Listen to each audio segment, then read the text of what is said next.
Other people are more concerned about what you get out of that cake. Nobody is addressing how to expand that cake. And that is what me and Uhuru Kenyatta are trying to address today.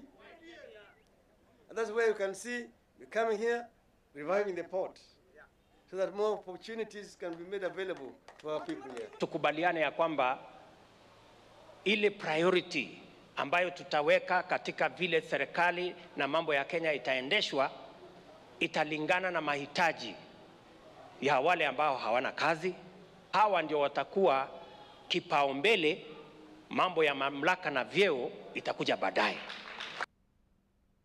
All right, so that's former Prime Minister Raila Odinga and Deputy President William Ruto. And that takes us to the conversation because, Kimani Ichung'wah, you've been saying about our priorities at the moment. And it would appear that Raila Odinga is there telling us that we are talking about expanding the national cake, and that's why himself and President Uhuru Kenyatta are having some projects in Kisumu. What do you think is the state of affairs at a time that, yes, we have all the challenges that we face with the COVID-19, we have the politics that has already begun to dominate the airwaves. Where are we in terms of expanding that national cake? Gituku, first, if I can just weigh in on something that Senator Ledama was talking about in the previous discussion in terms of where we are and the possibility of being able to get more revenues. Consider that we are staring at a looming global recession. If you look at the figures IMF and World Bank are giving, that there is likely to be a contraction of about negative 4.9 to negative 5.2%. In terms of GDP contraction globally.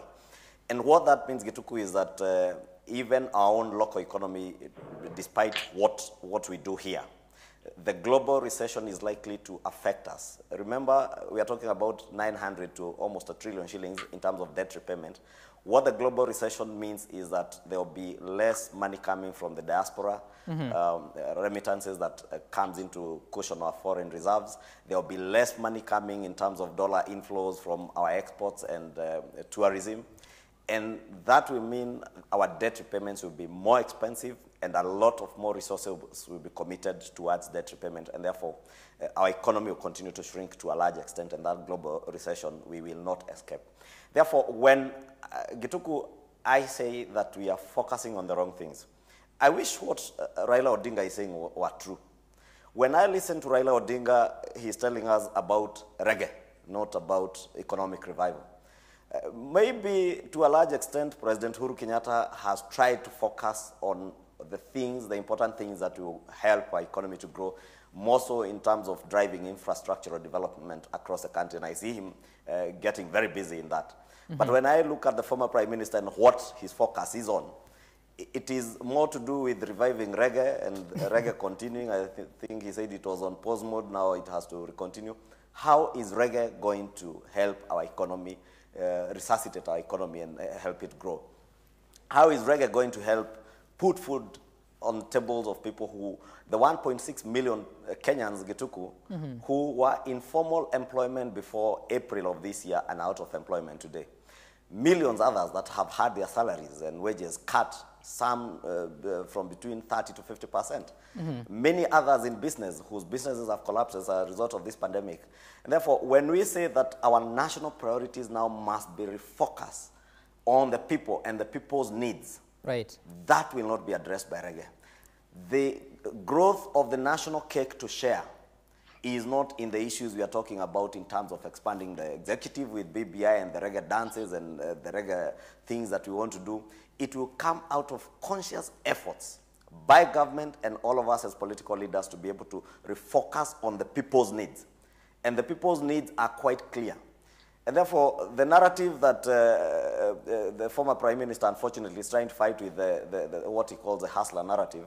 And I'm glad that he is now coming to appreciate that there is indeed a hustler nation in this country. And the hustler nation is not what they have described as. The hustler nation is about Kenyans who have no sense of entitlement to the resources of this country, who have no sense of entitlement to leadership positions in this country. It is Kenyans who are enterprising, Kenyans who are hardworking, Kenyans who are trying to make a living in everything they do with their daily hustles. And we must respect all these Honorable Ishongwa, allow me to cut you short and bring your attention. Let me bring in national energies towards helping the hustler nation to get their lives back to normal. Okay. Will not do it. Allow me to bring in your namesake, Kimani Wamatangi. So we hear of this narrative of Hustler Nation. Raila Odinga says that actually the former presidents, if you're talking about Jomo Kenyatta, Daniel Moi, and Mwai Kibaki, they began from a hustler point of view. I don't know how true that is, but do you think the narrative that is going on politically, of course every other person is trying to convince the electorate in a certain way, do you think it's doing much to really improve the focus of the country in as far as boosting the economy and ensuring that people are able to get on with their livelihoods? Sam, I'll answer that question, but let me take just a quick, make a quick point that I should have made. I think you skipped in the line of responses in the earlier debate, and just wanted to clear that as I've made my views, and my friend Ishongwa said that the approach I've brought about would sound rather a bit simplistic. I just wanted to clear his mind that there's nothing complicated about deciding what you want to do and do it. It doesn't have to be complicated. There is no complication about that. Government spends a lot of money on unnecessary things, and he's given a good example. Like, for example, during the COVID-19 pandemic, when it came, government decided that there will be no unnecessary travel out of the country. We need this money to fight the virus. That money was available. And because I've sat in the Public Accounts Committee for about 7 years, I know that the amount of wastage at both levels of government is monumental. It runs into hundreds of billions. And so if we deal with that, we're able to find the money that's required to deal with development and progress of our counties and to sustain devolution, period. Number two, on this question that you've asked about the narrative about Hustler Nation and all that's going on, I want to state, as I've always said, Sam, it is my view, it is my position, that I think that this fast-tracked campaigning, the narratives, the combined and integrated forces of going to this place and that place, selling politics at this time is wrong for the country. We cannot be coming from the coronavirus. And what these two gentlemen, my colleague Senator Ledama and Ishongwa, are saying is true.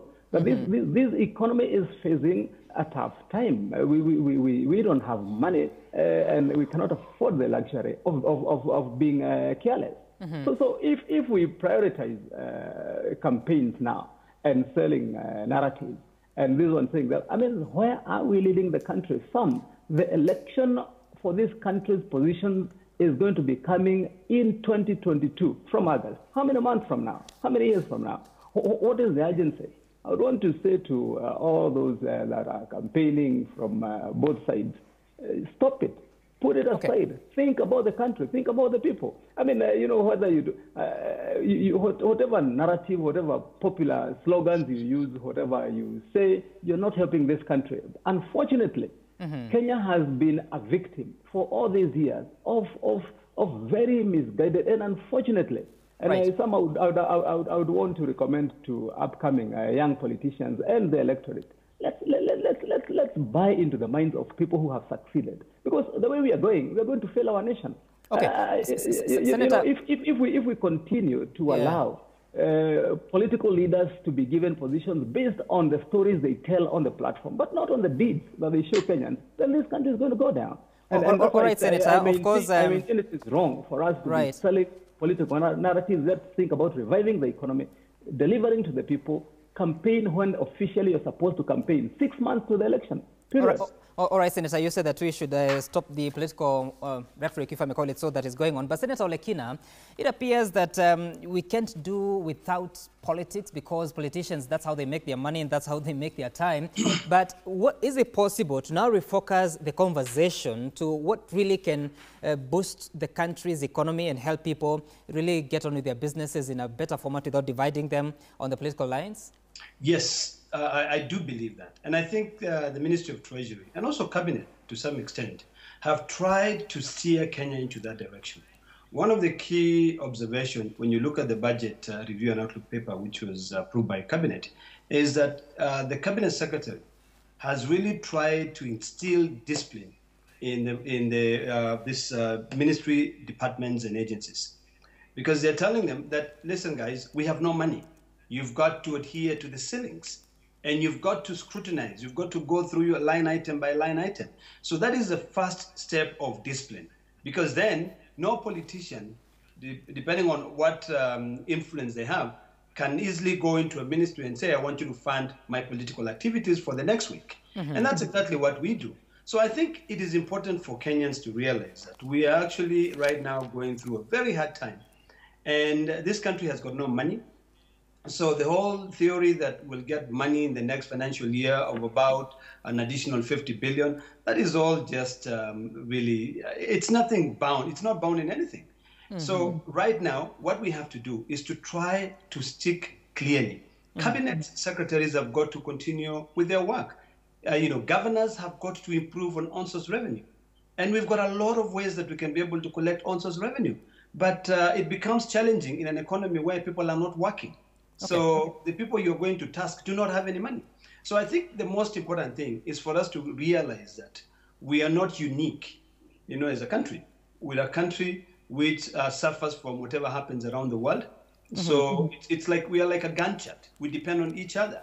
So whatever happened in the States, whatever happened in the UK affects the economy of Kenya. Right. So I think my plea to my fellow politicians is that I think it is important for us now to look at what we can do to improve the standard of living of our people. Let me tell you something which really pains me. Right. When President Kibaki came into power, within a span of about 3 or 4 months, you will not see a street kid in Nairobi. All of them were taken to rehabilitation centers. The economy was much better. Things started improving. Now, Gituku, walk in the streets of Nairobi. The number of street kids who are in Nairobi now and street parents, are almost double the number which were there during Moi's era. So really, we have to be very careful on how we behave as a country, as politicians. We have to remember that, some of us are very lucky that we have salaries. There are people who do not have that, and we cannot continue widening the gap between those who have and those who have none. Okay. So my plea to my fellow politicians is that right now, let us focus. There are all these people who are saying, someone is going to be running for governor in the next, coming years. I mean, you shouldn't be focusing on that. It is not the time. On what we are doing right now. Right, Senator. Let me finish this point because it's very important. We should be focusing on what we are doing right now. Okay. Because we've got to move this country from the same story of, campaigns in every single time. We can definitely talk about what ails this country. Okay. We have to bring the people together. Senator, allow me to cut you short because we are practically running out of time. But the final word for you, Honorable Ishung, I hope you can say it in 60 seconds. And that is to do with, of course, you've been joining the Deputy President in the rallies or the meetings that you've been seeing, and you're saying that this is a hustler nation. The next government will be formed by the hustlers. Yet, like Senator Olekina says there, all of you addressing the people, holding your mics on top of the cars, you earn a salary. You're speaking to people that probably are not sure about their next meal, where it's going to come from. How can you be selling a political rhetoric at such a time while you should be focusing on really doing the work because you're in government already, especially the Deputy President?